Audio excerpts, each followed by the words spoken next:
So NJ, we've reached the end of our road to WrestleMania, on the way to WrestleMania 28, and this is the last WrestleMania review we're going to be doing. And as sad as that is, we do have a very special WrestleMania 27 review lined up. You've probably already seen by the time that we're having no time limits on this. We're going to really dissect WrestleMania 27, give our thoughts on the build, you know, what we felt about the matches, the consequences of the matches leading into this year, and it should be a really fun and entertaining review, in my opinion. Well, we linked you to our other WrestleMania 27 review in the description box, but with this particular one, it's going to be in more detail. We're going to give you how we feel about this WrestleMania, moving on to 28. Yeah, like I said, it'll be long, so we're warning you now, it will be quite long, but sit back, relax, and enjoy as you hear our thoughts on WrestleMania. No, I'm talking to the YouTubers, NJ, not you. But anyway, so guys, do what you usually do. Subscribe above, like this video, and little Jimmy, your comments down in the comment section below. Make sure you contact us in the link in the description box below. Wow, WrestleMania 27, NJ. Before we go on to this, it's going to be long anyway, so we might as well talk about this first.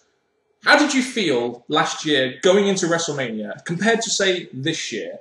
Well, with 27, before the event actually happened, I was looking forward to it because we had matches that could come out and be big matches, stuff to look forward to, predictions here and there, but obviously when it came, obviously it changed, and now we're getting 28, and it's got more of a WrestleMania feel to it. It's got more of a big feel to it, isn't it? Because of those main three matches. For me personally, WrestleMania came at a point when I just finished my Easter term at university. I was coming back to see NJ, and we were doing the WrestleMania review. I had really massively pumped myself up for the show. We had the whole weekend doing WrestleMania-related videos and WrestleMania-related stuff, and I was incredibly pumped for this for the WrestleMania 27. And I think I might have pumped myself up a little bit too much because I was incredibly disappointed, as I'm sure a lot of people out there are, in what we got at WrestleMania 27. You could say that. Yeah, I mean, generally, this WrestleMania has more of a big feel than last year's, doesn't it? In terms of the matches we've got and the build it's had and the sort of the long-term impact that the show could have in general.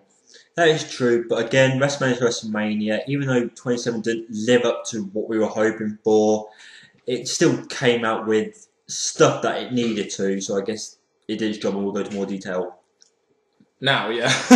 Make sure you post your thoughts, of course, down in the comment section if you will. I've already said that, but I thought I'd repeat it just in case you tuned out.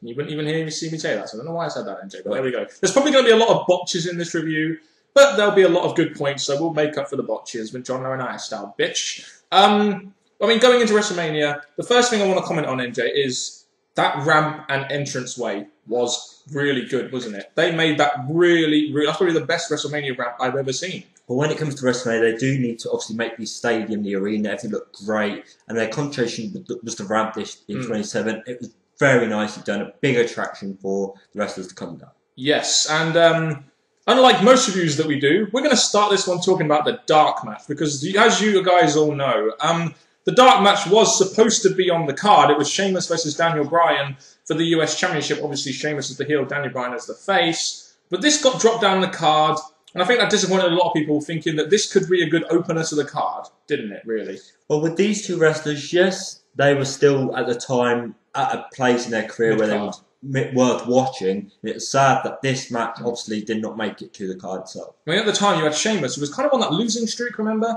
And Daniel Bryan had the US Championship, but he kind of lost it really pointlessly when he really didn't need to lose it. And, you know, I find it funny now that this was the dark match, and now this year, you've had Sheamus turn face, Daniel Bryan has turned heel, and now it's for the World Heavyweight Championship. What a difference a year makes in terms of characters and, you know, the sort of, you know, where these guys are going to be on the card this year, whether they're opening up or near the top. Well, the other big problem is the roster over the years changed. Wrestlers have come and gone, and now we're at a time where WWE needed to push the younger talent, and why not push these two at their own dark match as Sheamus and Daniel Bryan to the main event? I mean, what made it worse for me was the fact, not just the fact this was a dark match, and I felt this could have been a really good match to open the show between two very good wrestlers who can complement each other very well, and they will, to me, they will have a good match this year despite their lack of build in their feud. But it's the fact that they had this US Championship match as a dark match, and then it changed into a Battle Royal, which the great Khali won. And you're sitting there thinking, you know, I'm all for, you know, for giving the fans what they want, but this is just so pointless and so bad. Having two dark matches, your concentration in the dark match was to give wrestlers a good, fans a good start, a good kick-off, and that's what Sheamus and Daniel Bryan would have done. So adding Khali to win the second match, it was just took the feeling away from the first dark match. Yeah, and if you look back at it, really, if you're a fan looking back at the WrestleMania, you're kind of thinking to yourself, geez, how has Daniel Bryan and Sheamus gone from dark match to, wrestling for the World Heavyweight Championship and Sheamus winning the Rumble? In the same sense that you could say, we don't know what's going on with Miz right now. He was in the main event, and now he's probably not even going to be on the card. It's very strange how a year changes things, isn't it? And it's due to little things that happen, like the Survivor Series buy rate and stuff like that, that's caused it, really. That is where it's really sad, but again, with a bad dark match that we don't get to see, it was still not really a good dark match because you had the two people that you want to see on the card, not on the card, so it's disappointing opener so far. Wow, and almost 6 minutes, and we're not even onto the cards yet. You can tell this review is going to be long when we're not even onto the cards, 6 minutes in. Well, we started off WrestleMania. We watched this back, by the way, and everything. We did skip some matches, but we'll tell you which ones we skipped. We had a Rock promo, and I must admit, as much as I love The Rock, when we went back and watched this, we did kind of skip it, didn't we? But with Rock being the WrestleMania guest host, just quickly give your thoughts on him being the WrestleMania guest host and this sort of really long promo, which was nice to see as a Rock fan, but just kind of dragged a tad, because you didn't feel like it was really worth 15 minutes because he was only really the guest host, nothing really that sort of special. Well, the way I feel about The Rock being the guest host, yes, this happened to be the start of something that happened later in the night, but him being the guest host added something special to this, got the fans to see their legend, their favourite at WrestleMania again. But his involvement tonight, as we're going to get to later, it was just backstage stuff before the main event. So it really wasn't the biggest thing for Rock, but the fans loved to see him, so he did what was needed. Yeah, I mean, there was one thing I will point out is we did skip a lot of filler. There was a lot of filler in this WrestleMania, and the Rock promo itself, it was nice. But it went on maybe, for me, a little bit too long. I couldn't help but think to myself, could you not have put Sheamus Daniel Bryan in that spot? I think I could have opened the show better, even though Rock... It was basically, Rock being the guest host was just... We had that whole surprise on Valentine's Day, which we kind of thought it might be Rock, because there was rumours of it. And this whole guest hosting was just an excuse to get him involved with WrestleMania so they could set up WrestleMania 28, which is one of the issues of the main event. And that is the thing, because with The Rock being there, yes, it made the opening kick off with The Rock, his words, but his words were dragged over 15 minutes. Yes. It really weren't that good. But then again, his involvement built up to the main event, and we'll get to more on that later. Yeah, so skipping that then. Opening match of the evening, a match which I think there's a lot to say about this one, isn't there? We had Edge with Christian versus Alberto Del Rio with Brodus Clay for the World Heavyweight Championship. And I think the first thing, when we watched this live, the first thing we thought to each other was, what the fuck? The World Heavyweight Championship match opening the card. It is pretty sad that, again, with the SmackDown, yes, it's been a B show, as we call it, getting the opener, but with the rest that you've got in it, such as Del Rio got this dramatic push to where he gets to WrestleMania, and Edge being the rated R, the big wrestler that's been built all the way up here. Again, for being the opener, it's not showing you the importance of the Royal Rumble winner, Del Rio's big push, or Edge's character in the WWE. Exactly, which is one of the many reasons why this as an opener just didn't work. It's the World Heavyweight Championship. It's one of your two biggest belts in the company. And I know there was only 2 belts on the line at this WrestleMania, but it really, in my opinion, should have been a lot higher on the card. Like I said, you have Edge, who was the face of that show. Del Rio, who was an up-and-coming superstar. He won the Royal Rumble. The push he was getting, it seemed like WrestleMania was, to win the World Heavyweight Championship at WrestleMania was his destiny. It was the kind of point when, you had this guy who was getting majorly pushed, and we saw it over the year. He was pushed against guys like Rey Mysterio, won the Royal Rumble. He later on went and won Money in the Bank and the WWE Championship twice. But they never really did it at the right time, did they?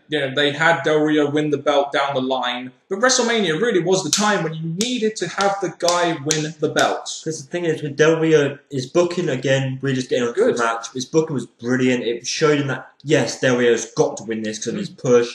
Vince McMahon liked him at the time, got him to where he should be, and his win at WrestleMania would have been the thing that Del Rio needed in his career. And the fact that W swerved it round and gave it to Edge, it was a surprise because so many people had their money on Del Rio. So the reason they gave it to Edge was eventually it came later, which was a sad reason. But at the same time, the concentration was mainly on Del Rio more than Edge. And you could argue if WWE knew Edge was retiring, why didn't they sort of pass the baton on to a younger guy, or were they trying to give him his last WrestleMania moment? I mean, going back to the build for this, I remember, was pretty good. I remember this being quite good. They made Del Rio look very legit. I mean, one thing that may have ruined the build a tad is the fact they had Christian get involved, and we saw what happened with Christian later on when he went after Del Rio after Edge's retirement. But Christian and Brodus being involved in the match, do you think it was really needed? Well, with Del Rio and Brodus, I do see that because Del Rio at the time was still this big getting to the main event, so him having a bodyguard on beside him, it's what heels are like. For Edge, he's been in a while now, and I don't really think he needed Christian there, but it's just how I saw it. I first it was a way of getting Christian on the card. And while we're here, Brodus Clay, who is he a year later? Who is he now? I'll say it. The Funkasaurus, brother. But anyway, so the build was pretty good to this match. We really did question why it was the opener. At the time, it really did give us quite a negative feeling on this match. And really, as a show starter, it wasn't that it was a bad match. It was an okay match. It's just that it's not what you expect to open the card. And it really, to me personally, I remember, it really did give me quite a sort of bad feeling going into this card. Like, the World Heavyweight Championship opened and Del Rio didn't win, and I really felt he should. I mean, the match was pretty good. I mean, Edge had the injured arm. It seemed like it was all there for Del Rio to win. But it wasn't. And throughout the match, there was times when I did lean towards Del Rio more than Edge. Edge was the right person to put Del Rio over. So, in my opinion, as much as the good match it was, I was disappointed with the outcome. Yeah, I mean, we all were. I mean, we all thought Del Rio definitely should have won that match. I mean, to me, the match was okay. The finish kind of came out of nowhere, which is, you know, the spear and everything. And then after the match, you had Edge and Christian destroy Del Rio's car. And I'm like, well, was that really needed, really, in this? A touchy effect, and it eventually led on to Del Rio wanting revenge on Christian. And yeah, so I guess it led to something, but weren't needed. I mean, we talked about the match. The match, like you said, was quite disappointing for a World Heavyweight Championship match. But I think one thing we do need to touch on here is the fact that after the WrestleMania, we found out that it was going to be Edge's last match. And the guy had to retire because of his injuries, which was a sad moment, wasn't it? It was, because with Edge, yes, if it was going to be his last match, and the WWE knew it, giving him his last match at WrestleMania was good for his behalf, but not the future of Del Rio, really. But it was sad that it was going to be Edge's last match, but to go out at WrestleMania, perfect time. So you could argue that they did making him was the right thing, but maybe not for business. I mean, I don't know. There's so many conflicting arguments there, but I think one thing I did notice from this match was that the crowd wasn't really... Del Rio wasn't getting a lot of heat. I mean, Edge always gets face heat. He's pretty much a legend in the business now. He's in the Hall of Fame this year. And Del Rio didn't really get that top heel crowd reaction, did he, in that match? It's a bit sad, because obviously at the time Del Rio got this, like we said earlier, the big push and that, but maybe it wasn't pushed strong enough to get this reaction that he needed. But for the reaction, I guess it was there, but maybe not in the strongest way. Yeah, and what happened after this, NJ? We had Christian winning the belt against Del Rio in that fantastic match at Extreme Rules, that very emotional match, because people wanted to see Christian win that belt. And then he went on to have that really bad feud with Orton after that 2-day title reign. Oh, God, that was a terrible feud, wasn't it? It was nothing to really see as a believable championship run. But and what about Del Rio as well? Del Rio had he had everything going for him, didn't he? After this, they even made him win Money in the Bank. They gave him 2 title reigns, but at the point, you'd really passed the point where you could really believe this guy is a champion. It's just that when he came in the bank, yes, it was something else to go on his career thing, but he didn't need Money in the Bank because he could have won at WrestleMania and stayed as the champ instead of having Money in the Bank. He's had the Royal Rumble and Money in the Bank, 2 things close together. I kind of disagree with that. And you look at it this year. This year, we don't really know if he's going to even be on the card. I mean, is he going to be involved in Team Laurinaitis versus Team Long? It's not really the kind of thing. You give your guy the Royal Rumble, the Money in the Bank, and it hasn't done anything for him. It's not really moved him up the card that much, you could argue, because he's been involved in the main event scene, but not really very well. I mean, that may have been because of CM Punk coming along and kind of stealing his thunder. But geez, they had such a good thing with Del Rio, and they just really put the belt. They just really put the belt on him at the wrong time, and that really affected his character and his believability as a top guy for the company. And that is sad, because in Vince McMahon's eyes, I'm pretty sure they saw something Del Rio to begin with, and it just didn't go as far as they were hoping for. And they just lost interest in him, and that's why, as we saw as the year went on, things didn't really go strong for Del Rio. Well, we still have a long way to go. We do. Edge and Del Rio, should we move on from that now? Yes. We pretty much said all we wanted to say about that. Like I said, we're gonna go into real detail about these matches. Next match was a match that I was and I know you were too, but I was very interested in watching again, because since this WrestleMania, I've become a Cody Rhodes mark, as you and the people out there very well know. So I was very interested been watching this match again, and I think before we go on to this match, Cole's coal mine. How funny was that? Coal mine. Yeah, so it effective so he didn't get attacked, because there's people out there that really want to get their hands on him, and he just had something effective for WrestleMania. What, like glass that Taker and Triple H just knocked down with their little fingers. But anyway, this match, the build was very good. They built it after Royal Rumble. You remember you had the whole Rey Mysterio broke Cody Rhodes' nose. He missed the Royal Rumble because of it, and then you had Cody Rhodes bringing in the undashing gimmick, which, let's face it, kind of really did sort of start his slow build up to that IC title belt that he won. In my opinion, it wasn't the best gimmick. I like how they moved on from that and gave Cody Rhodes a bigger gimmick and bigger push towards the thing. But it worked for this match, as we're going to get into. And the gimmick, again, Ray took advantage of it and Cody Rhodes took advantage of it throughout his build to this match. So I thought it was used pretty well. So the feud was built up pretty well over a couple of months before WrestleMania. Apparently Rey Mysterio handpicked Cody Rhodes to feud with going into WrestleMania and put him over at WrestleMania. You have Mysterio, who obviously he has the gimmick thing where he does every year, the Captain America gimmick that he had. And Rey Mysterio, I've said this before, he is a guy that WWE used to put people over in good ways.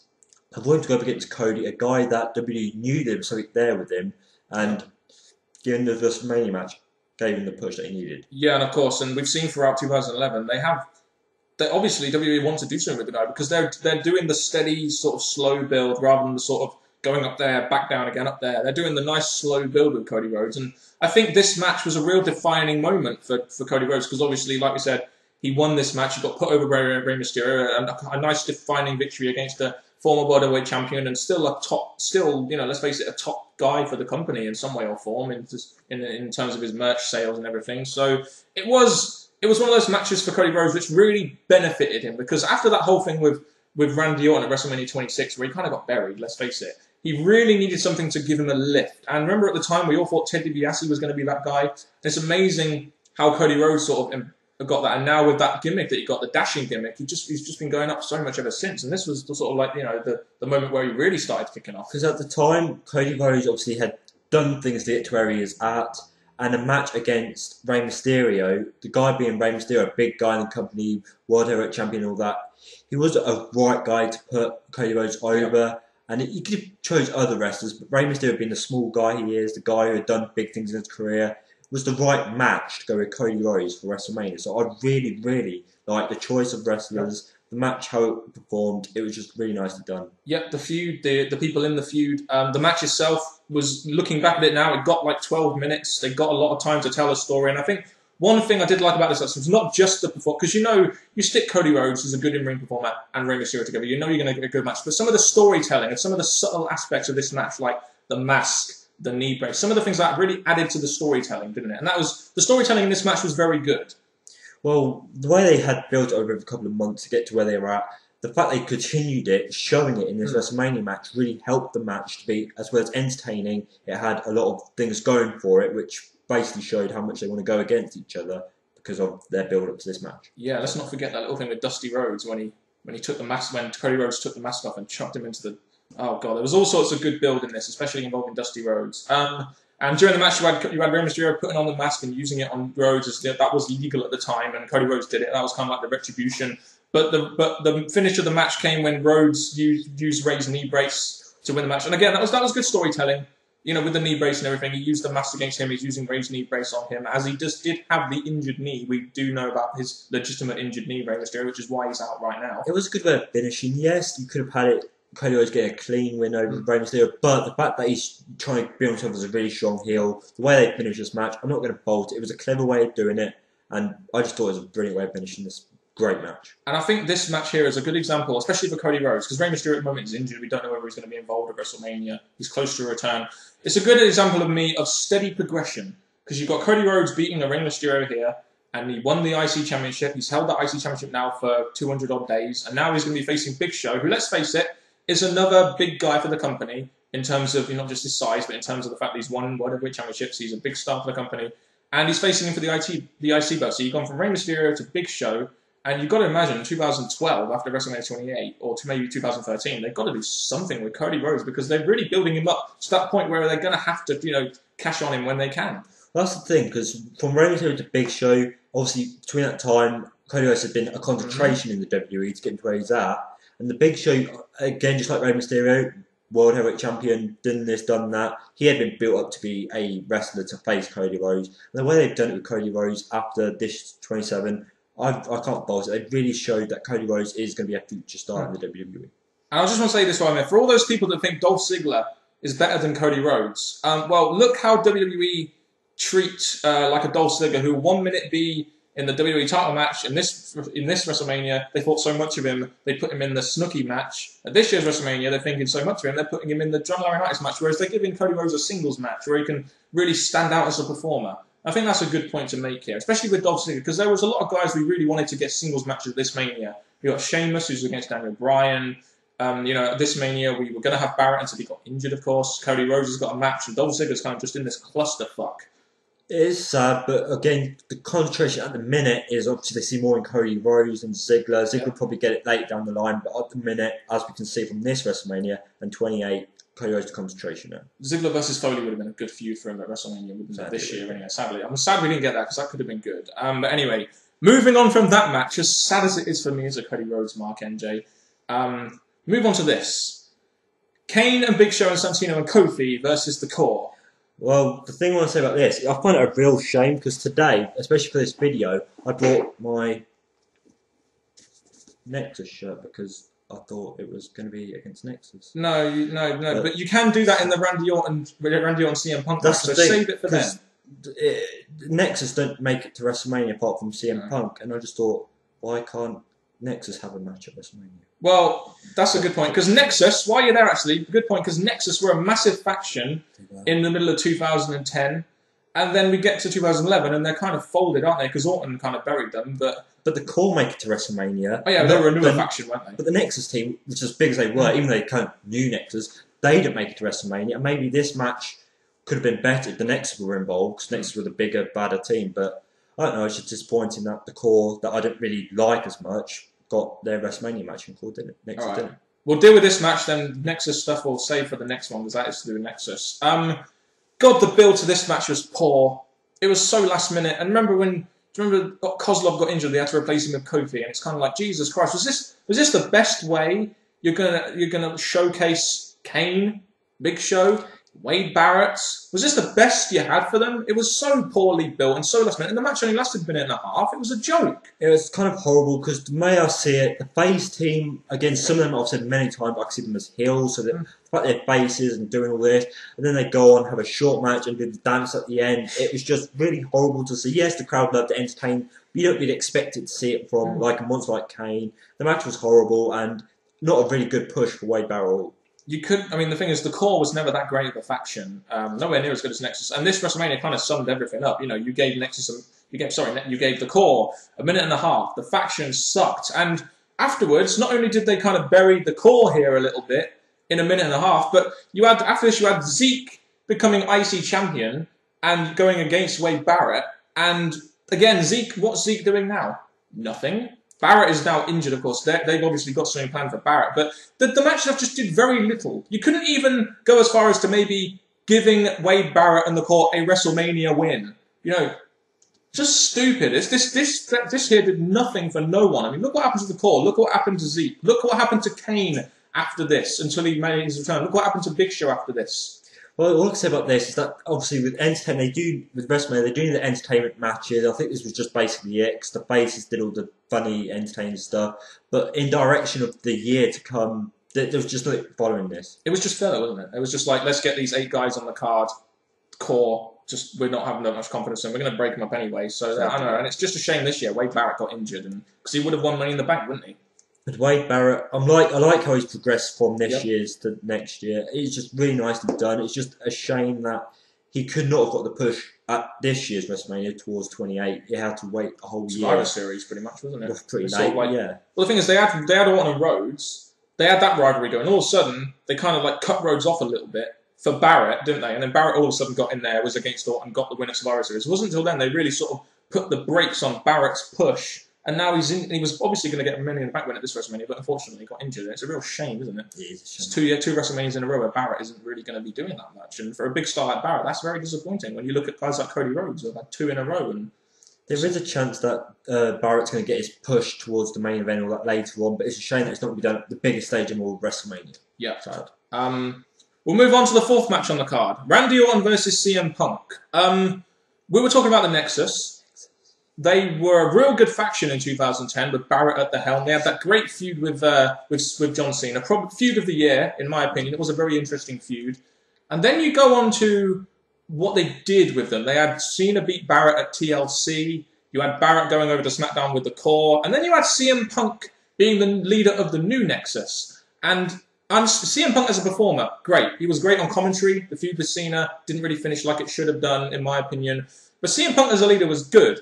It's just that the faction just went so downhill after it, didn't it? Because with the first Nexus team, they were really dominant, brought storyline, really went somewhere. Then obviously when Punk took over, taking nothing away from Punk, the team didn't live up to the way that they were before. And obviously, as you can see this one, they were banned from this match. Yep. They didn't really have their WrestleMania involvement, and that's the thing I was complaining about, that the Core made it to WrestleMania, not Nexus, but they can see how they've changed from the old Nexus to this Nexus. I think my long-lasting memory of this match will be the fact that you had CM Punk. The build was actually not bad. You had CM Punk costing Orton the championship at Royal Rumble. So they started it from Royal Rumble, going through Elimination Chamber, and they hyped it well there with the whole CM Punk controversial win over Orton and everything eliminated from the Chamber.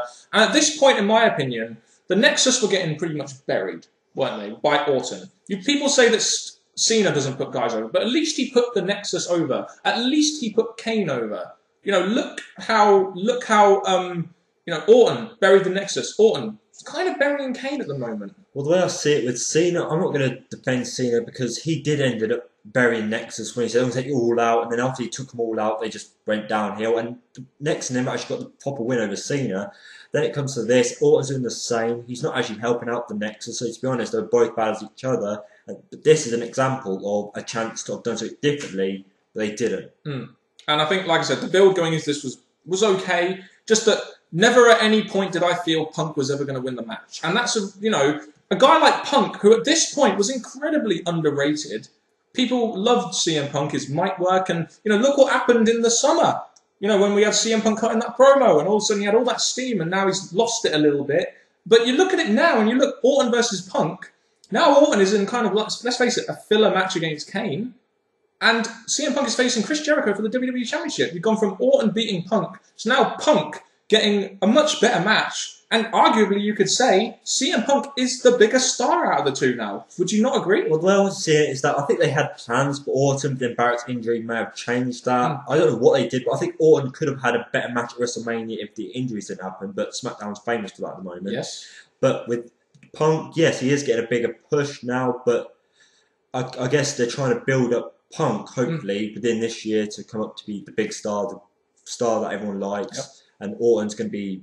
nothing's going to change. He's still going to get his pushes over the year, but at the minute, like I'm saying now, their concentration will be on Punk. He'll still be the top babyface on SmackDown, even though Sheamus probably be the second top babyface.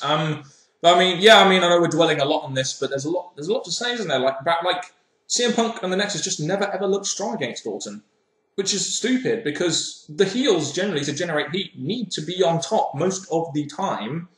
And going into this match, both of us wanted Punk to win because we felt it was kind of needed if they're going to continue this feud. But instead, you had Orton winning, and then at Extreme Rules, he won again. So what the fuck was the point of the feud? And the sad thing is, in the last WrestleMania reviews we've done, yes, someone would win at WrestleMania and then lose at Extreme Rules. And the fact they had Orton win both is really not doing favours for Punk, who needed these wins over someone as big as Orton. And the fact they didn't give it at WrestleMania or Extreme Rules, it was just a letdown, and their concentration on Orton was going sky high again. Yeah, exactly. And we saw what happened with Orton. He became World Heavyweight Champion and was booked like a fucking monster on SmackDown. And it's just really funny now. I kind of look back and laugh and think, now CM Punk is like there, and Orton is like there. And you're just like, Jesus Christ, you can't help but laugh. Like I said, the build was okay. Or you had Orton's injured knee, which he actually managed to sell in the match. Remember the little punt kick? The match itself was pretty good. I mean, I liked the match. I just didn't like what it was doing to, a guy like CM Punk. thing I like this match because it was pretty nicely done. What you expect from them? Because even though we don't like it as much as we should, they do put on a good match. But the aftermatch or the result of the match, it didn't really go in favour of direction for the WWE. If Punk won this, maybe the Nexus would have become stronger because Punk would have got a win over Orton, but they didn't give us that, and it just continued, as we've been saying earlier, burying Nexus and burying Punk.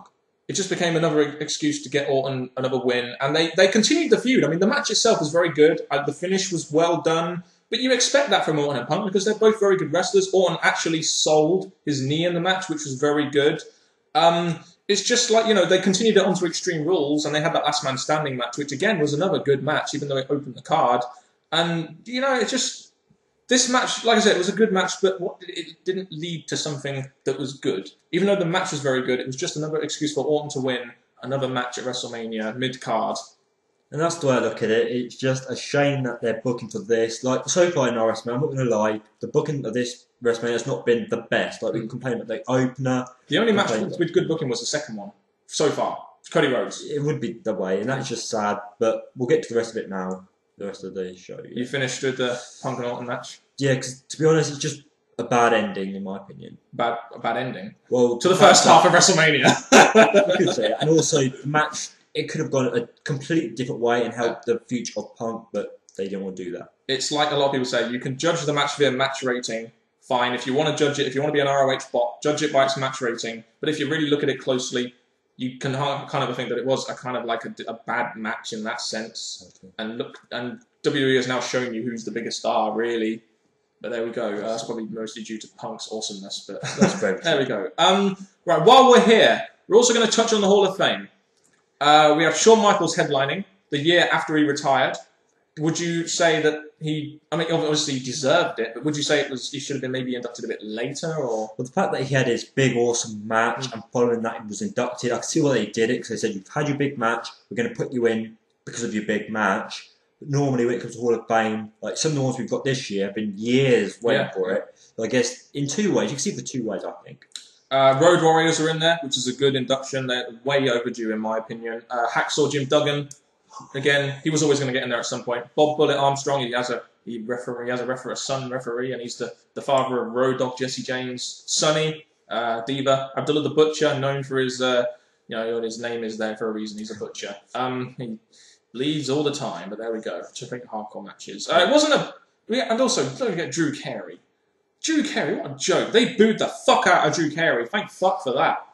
The Hall of Fame year wasn't great, was it? You had Road Warriors, Shawn Michaels. Wasn't the best of Hall of Fames. This year's is much better, in my opinion. Way, way better. I'm going to say that, but I'm just glad that Shawn Michaels got his big moment that he needed, and he's been using that, as we've seen this year. He keeps bringing up the fact that he's a Hall of Famer now. He's now getting involved at next year's WrestleMania, so he's now eating a bit. He's now eating a bit more as well. He's getting a bit chubby, isn't he, that boy? Told you this was going to go on long, guys. I'm just saying. Oh God. Michael Cole versus Jerry Lawler, with Austin as a special guest referee and Jack Swagger as Michael Cole's trainer. Where do we even start with this? Let's start with the build. The build was probably, with the amount of TV time and effort they put into it, was one of the better built feuds of WrestleMania, wasn't it? If you think about it, as much as we didn't like it. When I look at this build, yes, it got a good amount of build for commentators. The other problem is that it went on too long. The build didn't just go on just for a pay-per-view. Oh, it went on. This should have been the payoff, shouldn't it? WrestleMania should have been the moment where Jerry Lawler got his payoff, and it should never have continued. Because never. No, because the whole build up to WrestleMania was that Jerry Lawler had never had a WrestleMania match. Michael Cole was berating him, wasn't he? Michael Cole was berating the fuck out of him, and that was the time you have the payoff. WrestleMania is the big time of the year. What did they do with Vince McMahon? They put him in matches against guys like Shawn Michaels, Hulk Hogan, whoever, and the payoffs at WrestleMania. This should have been a one-off match, and all the rest of the matches they had sucked, and they had JR involved, and oh God. The one good thing about this match was that JR was on commentary. That was the only good thing about this match. Yeah, I like that they brought Austin, but Austin was involved in a match that he should not a big match for Austin. Again as well, again. And it's awful, because again, with Austin there, you know he's a face, you know there's going to be a swerve in the match.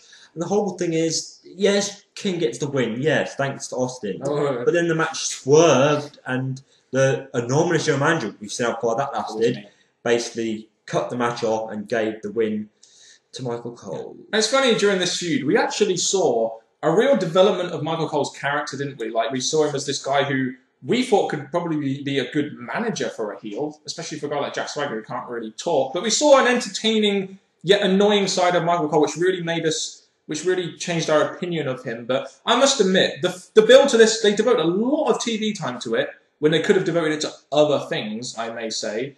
I mean, the match itself sucked. We knew it was going to suck. But as an entertainment match, this was an entertainment match, wasn't it? Pure and simple. It was supposed to be like an entertainment, this is like, you're never going to see this anywhere else kind of match. And let's face it, the GM feud has been much better, and it's probably going to be a better match because they're actually involving talents rather than stupid having Teddy Long and John Lawrence go at it one-on-one.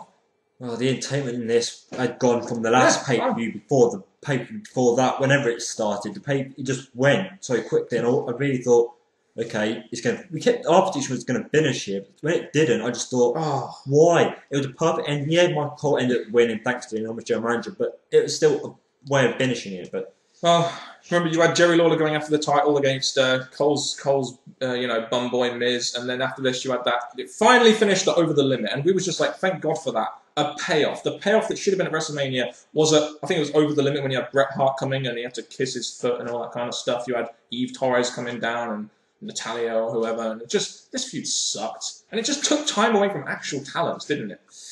And with this match, it went on for too long, and again, 13 minutes. The dark match could have been here. It could the real again up to here as well. The booking's not been that great. No, this should have just been the payoff, and at least it would have had a reason to be like, a payoff to something, which you usually do at WrestleMania, like you do with Vince McMahon getting his head shaved and all that kind of stuff. WrestleMania 17 against Shane. All that kind of stuff. It should have been done there, but whatever. We'll move on from this, because that just sucked. That didn't deserve any more than 5 minutes, did it, that match? Fucking hell. One match that does deserve way more than 5 minutes, though, is the match that happened afterwards, and that was Undertaker versus Triple H, no holds barred. Again, so much to talk about in this match. I think there's 5 digits that I want to mention to you, which should start this off, and that is 2-21-11. That was aired a lot, and then remember you had Taker coming back, and then Triple H come back as well, and it was kind of at that point we were like, oh, they're definitely facing each other. Well, I think this match was really well done. The whole build of this 2-21-11, all that build up was very nicely done, because you got different thoughts on who it could be. You got people talking about it, people interested, fans wanting to see Taker's return. But Triple H returned as well and did the whole stare thing.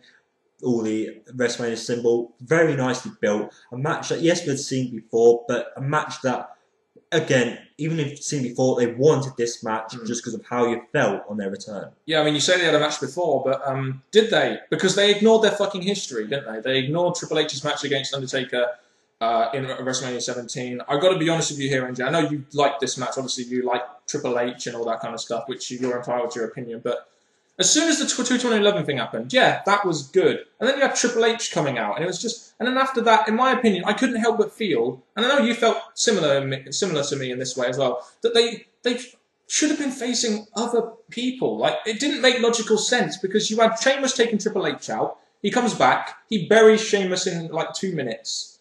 And then you had Barrett, who with the Nexus buried The Undertaker at, I think it was bragging rights. And then now you're having him face Triple H. It just didn't seem to follow storyline sense, even though I will say this. They were trying to create a big match for that year's WrestleMania, because let's face it, they didn't have too many. They had to put these two sort of Attitude Era icons against each other, and now we're getting it again this year. But the build, in my opinion, it was the 2-20-11 stuff was good, because we were like, who's this? A lot of people thought it was Sting. Do you remember? People thought it was Sting and stuff, and they were really getting their hopes up as well. And I couldn't have the build for me was very, very repetitive, because they only had one reason facing each other. They didn't really push the boundaries. They just did some promos.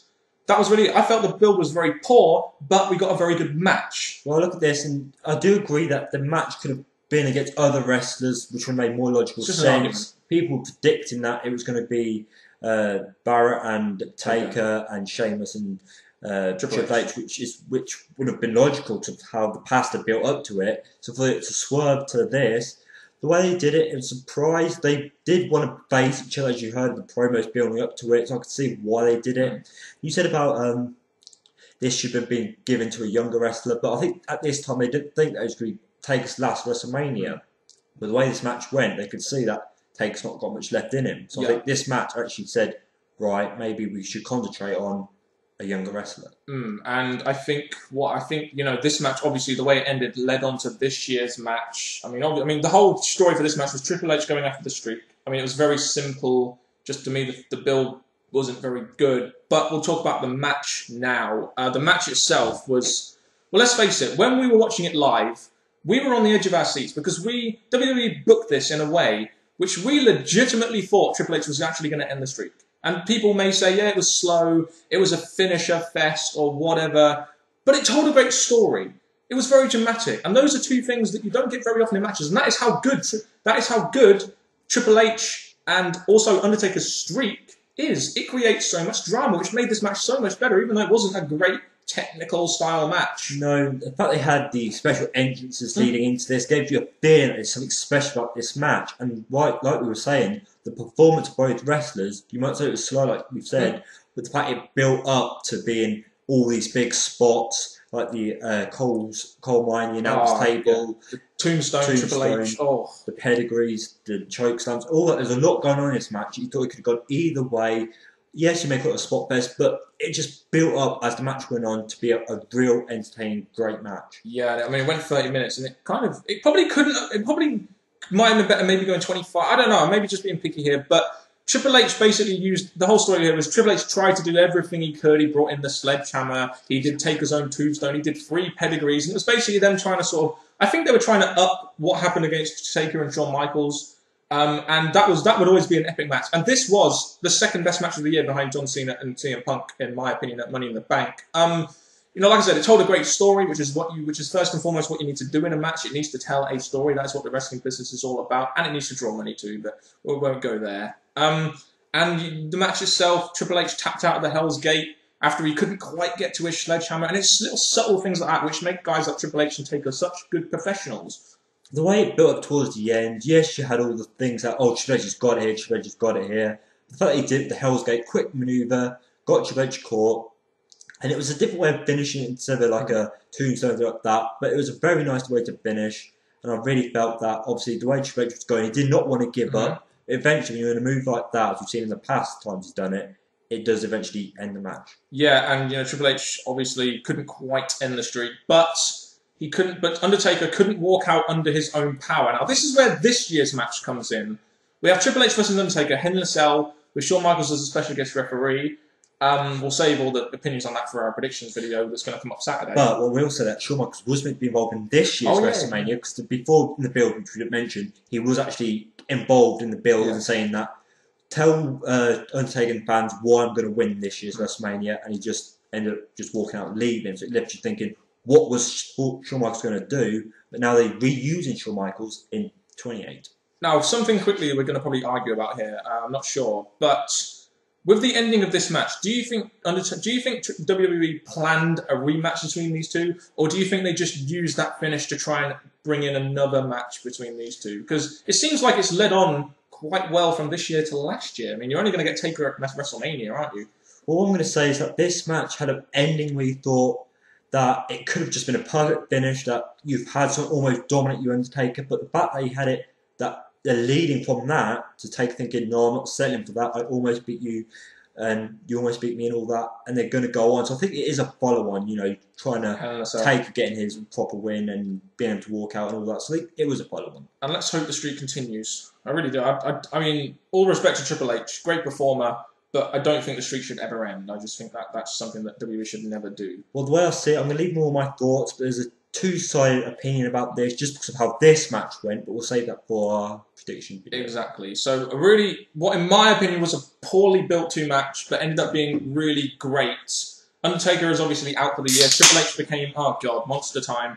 Triple H became the GM of Raw and everything like that, and had that feud, and really killed Punk's momentum, in my opinion.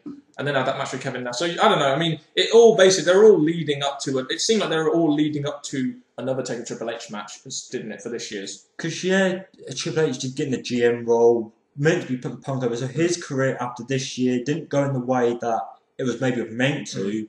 But Taker, obviously, because of his injury and how old he's getting, he just faded out until recently, where he's been making his appearance ready for WrestleMania. With a bold, shaved head. But what I'm going to do is, the reason I open this is because I'm going to raise up my monster for this match, because it's awesome, probably one of the matches of this pay-per-view, and I'm just going to give it a monster. Definitely the match of the night. Just in terms of drama and storytelling, definitely the match of the night.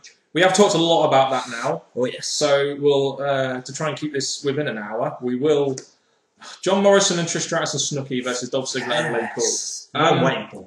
This was WWE's idea of getting us mainstreams, and you can understand why they've done this. Jersey Shore is a very popular TV program that we don't like. We don't like those kinds of programs, but it's watched by a lot of people. So you could understand why they brought Snooki in. It's just that they didn't exactly... Like, first of all, she is a dick, so she shouldn't be face. Firstly, let's just put that out of the way. And secondly, it's not like they really made her, like...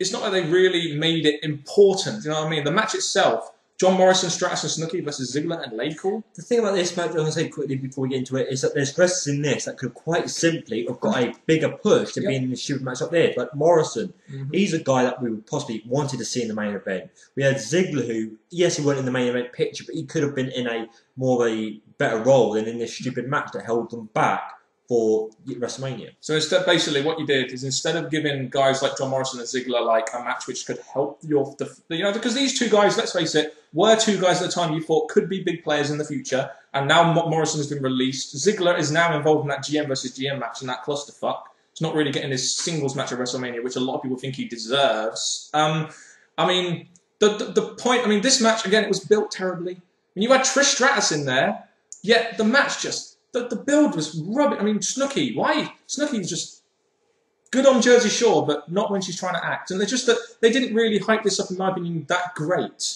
Well, especially with Lay Cool in there and Dolph Ziggler, and it just seems so random and And with the big stars, you have like Lay Cool being the biggest divas thing going at the minute. Yeah. For them to get involved with this, it just didn't give me a good feeling. The worst thing about this is that Snooki got the win over Michelle McCall, who's a huge diva in the WWE at this time.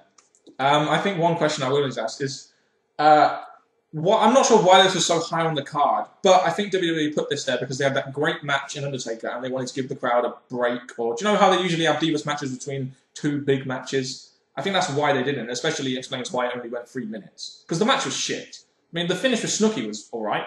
The match sucked, and you couldn't help but feel during this match, and I know we said it when we were watching, John Morrison and Ziggler could have done so much better. Trish Stratus, you brought Trish Stratus back for this, and we've seen the whole thing between, John Morrison, shoving off Trish Stratus in favour of Melina, and then they both got released. And let's face it, John Morrison's career downslided because of this match, and the fact that he didn't like Trish Stratus being in there.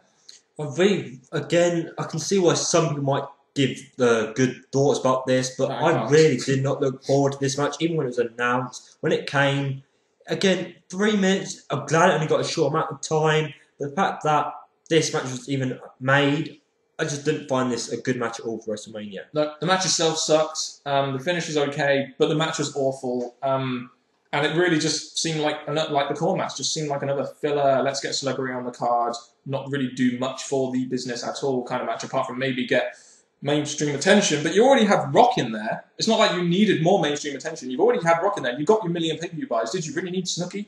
No, and the thing about this match, like we said in every other match, this didn't really follow on to anything. Lay Cool went through a little thing against each other. Michelle McCall left. Layla didn't go anywhere, as we've seen now. Injured. John Morrison left, as Dan was saying.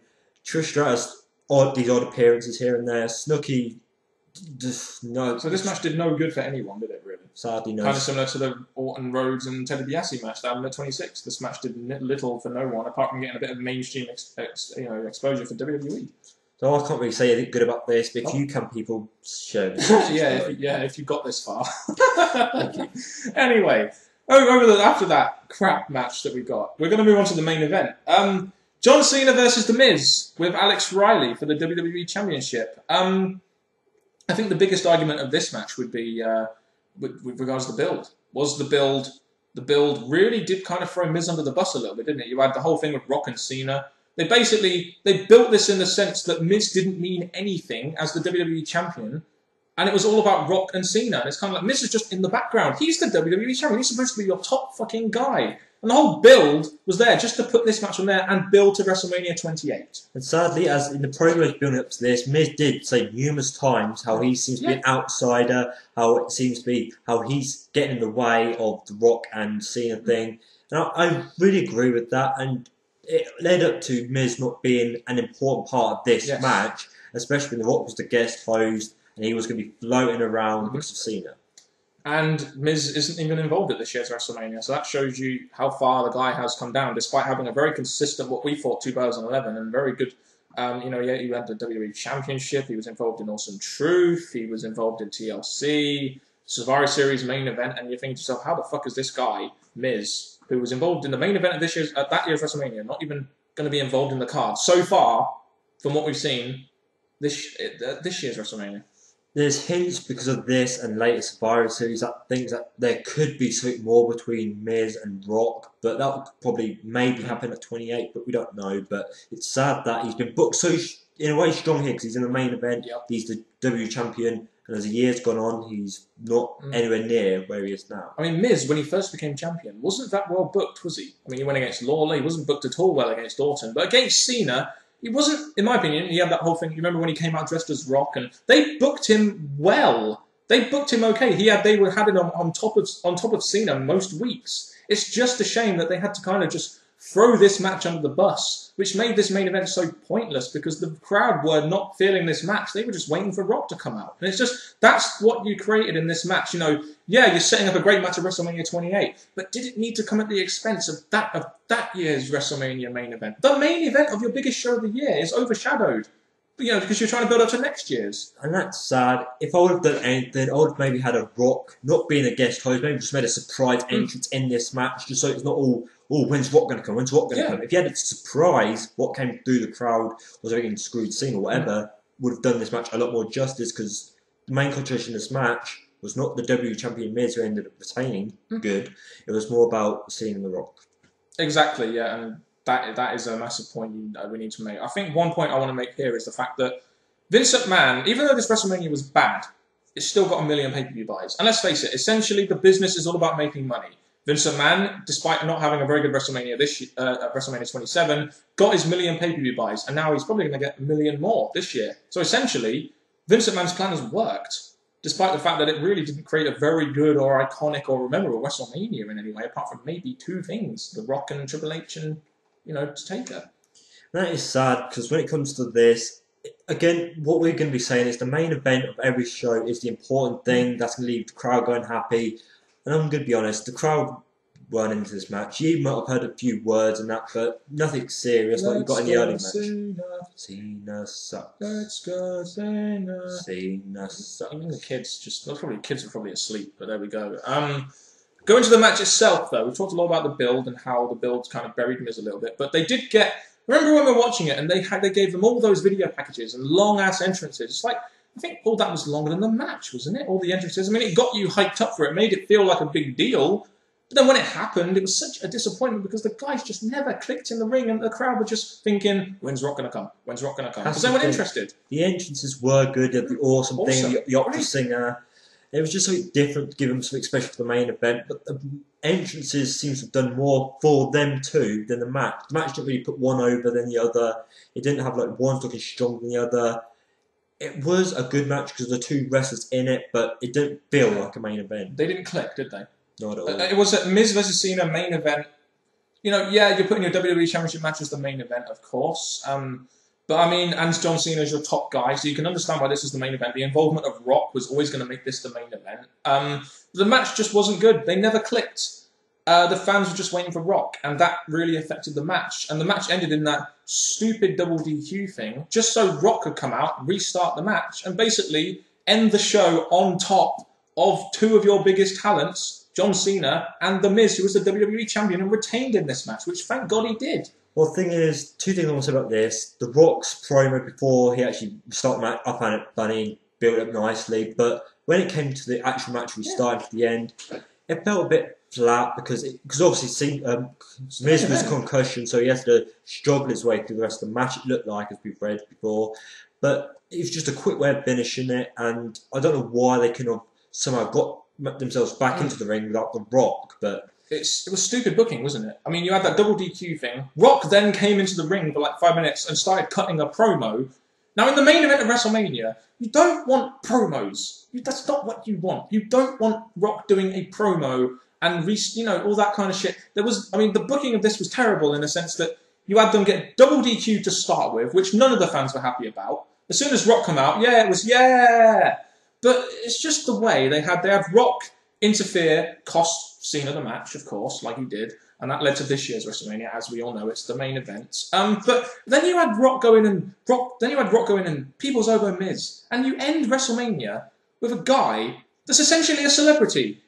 You end WrestleMania with Rock on top of Miz, the WWE champion, and John Cena, your top guy. What does that say about your company when a guy who's essentially a celebrity, who hasn't been in the ring for 7-8 years, ends the show on top of two of your biggest talents? That was one of the reasons this main event was disappointing. It led to this year's WrestleMania, but you threw a lot under the bus for this year's main event, which may be epic, but you do also need to focus on the present, despite getting your million pay-per-view buys, Vince. Well, there's two things I want to say about this WrestleMania 27 finish. Again, it was all going to be about The Rock. Rock guest hosting. He's taken over this year's WrestleMania. The ending, yes, the country should have been on The Miz, giving The Miz his defining win at the end. Even if The Rock did screw him, I don't care about that. The win was just overshadowed, wasn't it? He won it, but it wasn't his moment, was it? And that brings me to what I'm saying, that I'm pretty sure maybe they did this also so they could have something between The Rock and Miz if they need to down the line. Which is a possibility. I mean, there's a lot of rumors saying that he could interfere in the main event, which would be terrible in my opinion. I mean, to be honest with this, like we've talked about the match, it just seemed like a very half-hearted, like badly booked way to not just finish off WrestleMania, but also just to try and set up the match at next year's WrestleMania. Because Vince McMahon is sitting there thinking, well, I've got my million pay-per-view buys because Rock's the guest host this year. I'm going to set up a match next year. I'm going to give him more buys for business. Yeah. You know what I mean? That's the mentality I think Vince was going through in this match. Just with The Rock, as you saw, The Rock did draw throughout the night. People loved his appearances, liked his jokes and promos and that. But when it came to the main event, you had two guys in there, and Vince probably realising that he's got a possibility of a feud or something to build up to next year. And that brings on to, after WrestleMania, The Rock and Cena booking it in advance, a year in advance, and they had to try and book it for a whole year. Yeah, which a lot of people, I guess, would say is good because you're getting that main event out there and you had the ability to hype it over a year. But you really are, especially with Rock, Dean and Mood and stuff, you really were limited in what they could do because everything Cena did between that WrestleMania and this year's WrestleMania was essentially filler and had real no meaning. And you had Survivor Series where Rock and Cena teamed up, but they didn't really do that much there. Didn't really make a heel turn or do anything big to really hype up, say, this WrestleMania match. And you could say 2011 has been a bad year for this Rock and Cena feud in some cases. I'm going to say, because most of the build came from the second half of the year, not the first half. The first half was just forget about mentioned, and then the second half, things started coming in. I'm just thinking, why can you mention this match later? Which was too early, I thought. And I just thought, yeah, you've got your match planned, but you didn't really do anything with it. Yeah, so you had a potentially iconic main event. And it is an iconic main event. Rock versus Cena, one of the top guys of the Attitude Era versus the top guy of this era. And, you know, some may say it's had questionable build, but they set it up pretty early. It's just a shame that they had to throw that year's WrestleMania under the bus. Essentially, they did do it, didn't they? They threw this year's WrestleMania under the bus because the main event is the biggest thing about the show. Just for this year's WrestleMania. I mean, was it really worth it in terms of pay-per-view buys? Yeah, it may have been worth it, but was it really worth doing it that way? It's a massive argument, which, you know, I think would spark a lot of discussion if people got this far down in the comment section. Because that's the way Vince looks at it. He doesn't really look at it as trying to get the best out of this year's WrestleMania. He's always thinking about the future, which is good in some cases, but also people want to be left happy with what they've been given. And I will say this quickly. I think one name involved in this match that we did kind of leave out is Alex Riley. What happened to him? He had all that great push, remember, against The Miz, and now all of a sudden he's on Superstars and not doing anything, and it's like, wow, you had a real star there in Alex Riley and really done nothing with him. Yeah, it's a bit sad that he was there for The Miz, but the concentration, again, like we said numerous times, was about The Rock and Cena, and Riley was just there to be at ringside for The Miz, but nothing more than that. It's just a bit sad that he didn't lead anywhere after this. But yeah, I mean, it did lead somewhere because he had that feud with Miz, and he was being pushed really well. Remember when he was being pushed really well in our main events, promos against Miz, the match at Capital Punishment, going after Dolph Ziggler. He was doing really well, and you thought this guy could be an emerging star in 2011, 2012, and he's now not even on TV.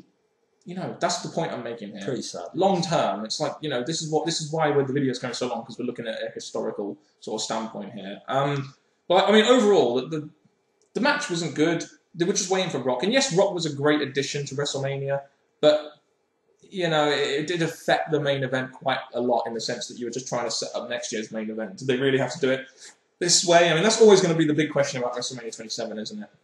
It is, and people, they're going to say they're good things about this year, which we're going into overall thoughts, but there's also the bad, and it's the main event was one of the bad things that fans left home happy, I'm pretty sure, because The Rock and Cena losing and all that, very happy stuff, but when you think of the future now, which is what we've done this year's WrestleMania, it's not giving us the best feeling. It's like, let's take this example. Taker Michaels 1.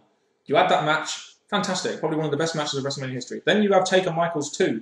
Did they throw the pay-per-view under the bus just to get a second Taker versus Michaels match? They didn't do that, did they? So why with Rock and Cena? Why do it like that? Well, why? I never got it when we watched it. It just, I mean, you can tell we're getting a bit tired now, can't you? But anyway, have you got anything else to say about this match before we go on to our overall thoughts and wrap up? It's got fans wanting to see The Rock and Cena actually have a match, so I guess it's done that justice. And all we can see now is if 28 can actually pay it off. Yes, and hopefully it doesn't. It doesn't lead.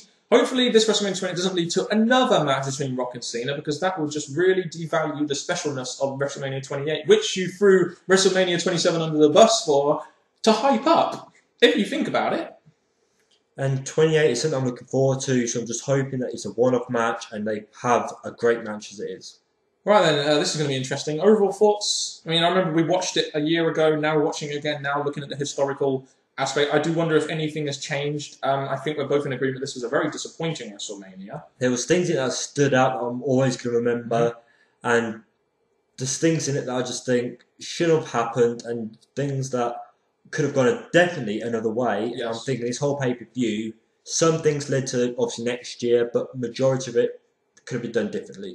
It's a very good example of the short-term booking that is now implemented in the WWE, isn't it, really? But we won't go on to that right now. I mean, WrestleMania 27, I mean, what can you really say about it? It was one of the first WrestleManias, really, where you didn't have that Shawn Michaels, you know, real top star there, because a lot of guys left, like Batista, Jericho, Shawn Michaels left, and now Edge left, of course, and you just really lacked a couple of stars powers in there, because this WrestleMania 27, to me, wasn't really the biggest of star power shows, apart from maybe Triple H and Undertaker, and you kind of couldn't help but feel that at least this could be the year for the young guys. I mean, they didn't put Del Rio over there when they really should have. They put Cody Rhodes over. They didn't put the Core over. CM Punk was an up-and-coming guy they didn't do too much with. They didn't put him over. Cole versus Lawler, who the fuck was that putting over apart from Austin? Undertaker versus Triple H, great match, but who's that really putting over? I guess that's the streak, isn't it? And you've got guys like John Morrison, Dolph Ziggler in a celebrity match, and Miz being thrown under the bus for John Cena and Rock. So this WrestleMania really didn't do too much for the future of the business, if you think about it. I mean, at least this year you've got the Cena against Rock. You've got Jericho versus Punk, Sheamus, Daniel Bryan, Cody Rhodes, Big Show. And the sad thing is, when we look at this, and we're not going to lie, people, we skipped a hell of this. And it's just awful. Matches and everything. It's awful because with it being WrestleMania, people tune into WrestleMania because of how big it is. But this year's WrestleMania, yes, we've said the good in this, but we've also said a lot of bad, and we skipped a lot of the bad just because it weren't good at all. When we watched it live, we had our heads in our hands at some point. And I'll say this is a very interesting story, right? In the main event, we were really looking forward to the main event, like we always do at WrestleMania. It's a WrestleMania main event. And the match was so bad that we decided to clear up our shit, like Doritos, pizza, garlic bread, drink. We decided to clear up during the match. Because we were just there, and it was like, as soon as Rock comes in, we're going to start watching again. That's how bad that main event was. Really shit. That's true. And the sad thing is, just like 28, Cena's back in the main event where he belongs in WWE's eyes. So that disappointed me, but obviously it's Cena, so he's always going to be there. Yeah, overall, this WrestleMania it never did what it was supposed to do. The build was generally not that great. And a lot of the matches some of the matches in there were good, but what the matches did was in some ways very disappointing. It didn't do too much long term for the company. I mean, yes, you have some stuff continuing like Cena Rock, which they pretty much buried the main event to continue. Triple H and Undertaker was a good example of something that continued. Cody Rhodes, again, had his moment, and that has continued to this year's WrestleMania. Sheamus and Daniel Bryan, dark match to World Heavyweight Championship. I mean, come on. But I mean, generally, just a very disappointing WrestleMania. I think when we reviewed this, we gave it like a D+ or something, and it just there was highlights. Triple H Taker was a highlight. Rock, I guess you could say, was a highlight. I guess for me, Cody Rhodes was a highlight, seeing his sort of moment at WrestleMania. But really, what else was there? I mean, Edge and Del Rio wasn't even that much of a highlight when it really should have been for Del Rio. And I mean, sadly, what can you say? It's not a WrestleMania that I would want to keep on watching again and again. It didn't have its historical, like past WrestleManias, we said they always do something with younger stars, or they push people over, or they give stuff they needed to. I really didn't feel this WrestleMania did. It did just for 28, but nothing for the year upcoming. Yeah, and 28, where they have definitely made they've definitely done better at making WrestleMania 28 seem more like a bigger deal than WrestleMania 27, because WrestleMania 27 really didn't feel that big, did it? It just felt like a kind of another show. But at least WrestleMania 28 with bringing back Jericho and bringing back Rock into a match and all that kind of stuff. Triple H Taker again in a Hell in a Cell, we're actually sort of making it a bit bigger. At least that gives this WrestleMania a bigger feel, because that's what I think WrestleMania 27 really lacked, in my opinion. And it matched it. It was I didn't have very high expectations, even though I pumped myself up for it. It was a very disappointing show. When you look at it, even from a match standpoint, some of the matches weren't even that great, and some of what the matches did again wasn't great. And you've got to look at things like that when you think, especially when you're looking back at it a year later, like we're doing now. Just a D. It gets a D. D from me. I mean, I got a D at the time. Year later, I'm still thinking it's a D. It's shit. I'm going to be a bit more generous, just give it a D+, because the thing we've noticed now is that it's actually been given stuff towards 28, which has done that justice, but overall not a good WrestleMania. Despite kind of burying this year's WrestleMania. Sadly. So you can take that into account. So yeah, I mean, if you guys have stuck around, which I'm hoping you have, because I kind of think this will be an interesting review to do. I hope it was interesting to you guys. Let us know your thoughts on anything we've said. You might have a lot of opinions down in the comment section below. It'd be interesting to hear what you think of WrestleMania 27, the year leading up to 28, comparisons, anything like that. Just something interesting. And make sure, also you look at our WrestleMania 28 predictions on Saturday as well. And I know this is the end, but it's been a good ride, hasn't it? And we've got other videos coming up that which we're gonna do. It's been really interesting going back over these WrestleManias. Now we've built up to 27. We've given you our overall thoughts compared to our when we first watched it. So now all I can say is, people, obviously, if you've gone back and watched it, give us your thoughts on the good, the bad, and the very ugly of this year's WrestleMania in the comments section below. Yes. And all I can say is thank you very much for watching. Well, Mr. Parkin. Yes, indeed. And make sure you look out for the weekend after WrestleMania, where we'll be putting out our best and worst matches, best and worst WrestleManias. So that should be something interesting for you guys to watch, especially after we've just done these reviews. You can build yourself up now, NJ. And me, NJ, the one who's sitting here giving you our thoughts. And now all I can say, people, is thank you very much for watching. This has been WrestleMania 27, a really long review. But please say you stuck around. Let us know that you did in the comments below. Until next time, people, goodbye.